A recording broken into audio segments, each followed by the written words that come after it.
नमस्कार। आज का जो कश्मीर ललदेद लल्लेश्वरी का ललवाक मैं आपको बताने जा रहा हूँ, ये बड़ा ही विचित्र ललवाक है। इसकी विचित्रता इसलिए मैं आपके सामने बता रहा हूँ क्योंकि ये ललवाक भारतीय ज्ञान परंपरा और भारतीय ज्ञान दर्शन का एक अनूठा संगम है। चाहे वो आप भगवद गीता ले लें, चाहे वो आप वैदिक ज्ञान ले लें, चाहे वो आप अद्वैत ज्ञान ले लें, किसी भी पर्सपेक्टिव से अगर आप इस ललदेद के इस ललवाक को एग्जामिन करना शुरू करेंगे तो आपको सभी प्रकार का जो एकात्म दर्शन है वो आपको इस ललवाक में मिलेगा। ललदेद कहती है कि बान गोलतई प्रकाश आव जूने, बान गोलतई प्रकाश आव जूने, चंद्र गोलतई मोतईचेथ, बान गोलतई प्रकाश आव जूने, चंद्र गोलतई मोतईचेथ, चेथ गोलतई केहतना कुने, चेथ गोलतई केहतना कुने, बूर बुआ स्वह विसर्जित केथ। पहले आप इसकी शब्दावली समझिए। बान गोलतई प्रकाश आव जूने, बान का मतलब ईगो, अहम, मैं, गोल का मतलब खत्म हो जाना, बिल्कुल डिजॉल्व हो जाना, बिल्कुल डिस्ट्रॉय हो जाना। प्रकाश आव जूने, प्रकाश मीन्स वो लाइट ऑफ अवेयरनेस। चेथ गोलतई, चेथ मीन्स चित्ती, कॉन्शियसनेस। चेथ गोलतई केहतना कुने, केहतना मतलब कुछ भी नहीं है, अब सब कुछ खाली हो गया, सब कुछ शून्य हो गया।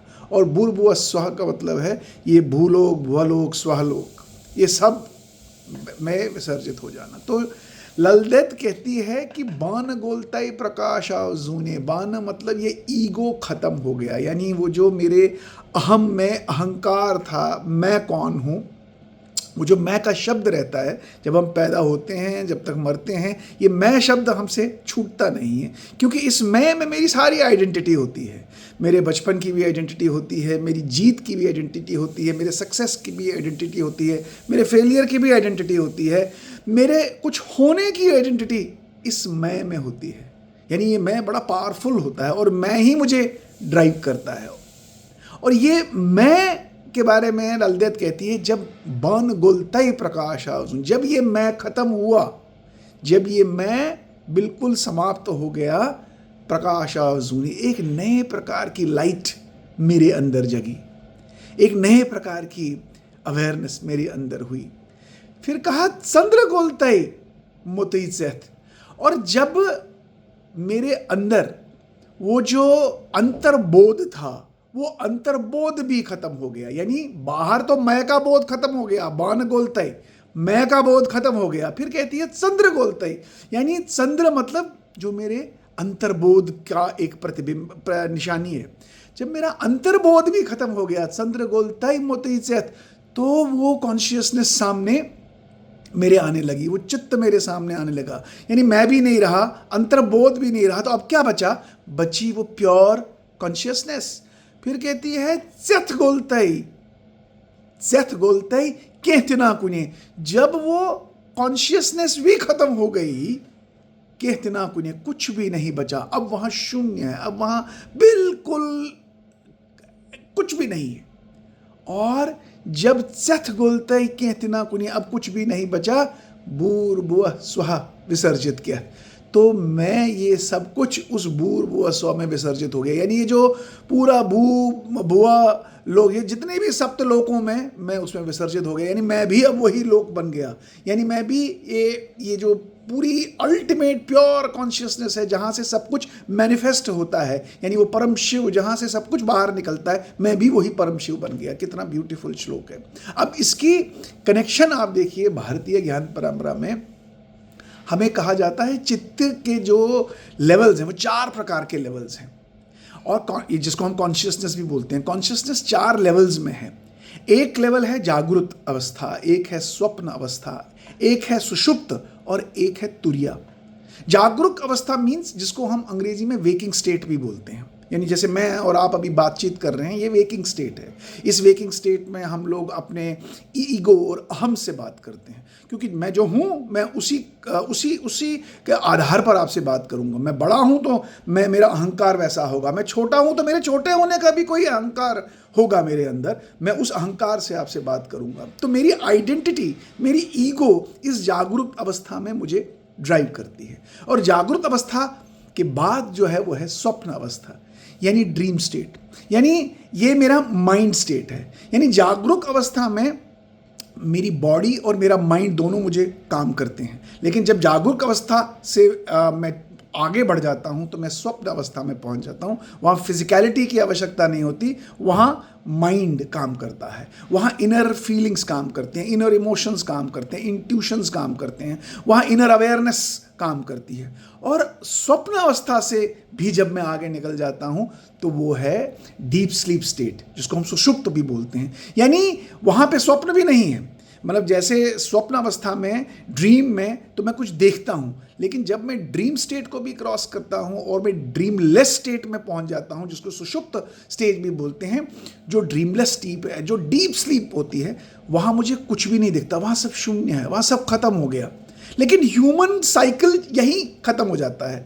हम जागृत से स्वप्न में, स्वप्न से डीप स्लीप में जाते हैं और फिर जग जाते हैं और फिर हम जागृत अवस्था में पहुंच जाते हैं, और जीवन का ये साइकिल ऐसे ही चलता रहता है। लेकिन भारतीय ज्ञान परंपरा में और कश्मीर शैविज्म में इसको ट्रांसेंड करने की जो विधि बताई है वो है कि यहाँ से आप ड्रीमलेस स्टेट से आप जागरूक अवस्था में नहीं आना चाहें तो ना आए, आप वहाँ से ट्रांसेंड कर सकते हैं, और जिस स्टेट को बोलते हैं तुरिया, जहाँ पे जो मेरी आत्मा है वो ब्रह्मन बन जाती है, जहाँ पे मैं शिव बन जाता हूँ। तो तुरिया state is when you transcend, जब आप सुषुप्त को भी ट्रांसेंड कर जाते हैं और उसी स्टेट में पहुंचते हैं जो स्टेट वो परम शिव की स्टेट है, जो स्टेट वो अल्टीमेट क्रिएटर की स्टेट है, उस स्टेट में आप पहुंच जाते हैं। तो ललित भी इसी चीज़ को दोहराती है कि बान गोलतई प्रकाश आजूने, चंद्र गोलतई मोती जत, यानी सब कुछ खत्म हो गया, शून्य में पहुंच गई, लेकिन शून्य के बाद भी मैंने अपनी एफर्ट्स जारी रखी और मैं उन एफर्ट से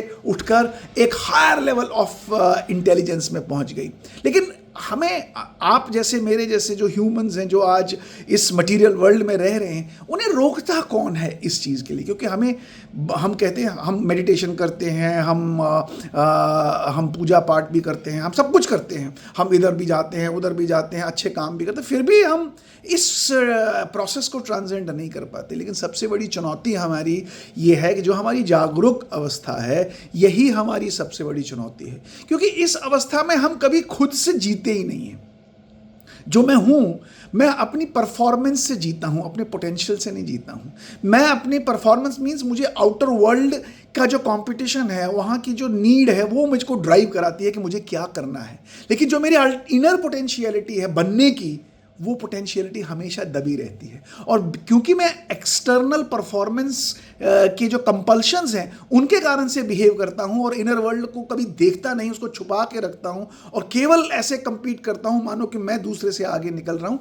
इस कारण से क्या होता है कि मैं हमेशा एक ऑब्जर्वेशनल वर्ल्ड में रहता हूँ, जहाँ मैं सिर्फ इवैल्यूएट करता रहता हूँ सिचुएशंस को। ये ठीक रहा कि नहीं रहा, ये अच्छा रहा कि नहीं रहा, ये मुझे फ़ायदा देगा कि नहीं देगा, इससे मुझे नुकसान होगा कि नहीं होगा।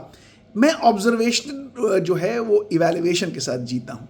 प्योर इंटेलिजेंस का मतलब है जिस दिन आप ऑब्जर्व कर रहे हों विदाउट इवैल्यूएशन, क्योंकि इवैल्यूएशन में हमारे थॉट्स हैं, और थॉट्स कहाँ से आते हैं? थॉट्स हमारी मेमोरी से आते हैं, थॉट्स हमारे नॉलेज से आते हैं, थॉट्स हमारी एक्सपीरियंस से आते हैं। तो बचपन से आज तक मैं अपने उस थॉट बैंक से, अपनी उस मेमोरी बैंक से, अपने उस एक्सपीरियंस बैंक से ही सब कुछ कर रहा हूँ। यानी मैं जो मेरी आइडेंटिटी थी, जिस आइडेंटिटी को लेके मैं आया था, मैं उस आइडेंटिटी से कुछ नहीं कर रहा। उस आइडेंटिटी के आधार पर मैं कोई व्यवहार नहीं करता। मेरे सारे व्यवहार उस मेमोरी के अंदर, जो मेरे अनुभव और जो मेरी एक्सपीरियंसेस और जो मेरी नॉलेज है, मैं उसके आधार पर, यानी मेरा कंडीशनड माइंड है, मेरा परसेप्चुअल माइंड है, और मैं वहीं परसेप्शन से अपने सारे बिहेवियर्स डेमोन्स्ट्रेट करता हूं। तो इसलिए जब तक मैं जागरूक अवस्था में अपनी हायर इंटेलिजेंस को नहीं पाता, जब तक मैं चीज़ों को वैसे नहीं देखता जैसे वो हैं, क्योंकि मैं कैसे देखता हूं, जैसे मैं देखना चाहता हूं। जिस दिन मैं इस चीज को छोड़ दूं और चीजों को वैसे देखना शुरू करूं जैसे वो हैं, मेरे अंदर जो परिवर्तन होगा वो मुझे जागृत से स्वप्न, स्वप्न से ड्रीम्स, डीप स्लीप और डीप स्लीप से तुरिया की ओर ले जाने में सफल होगा। नमस्कार।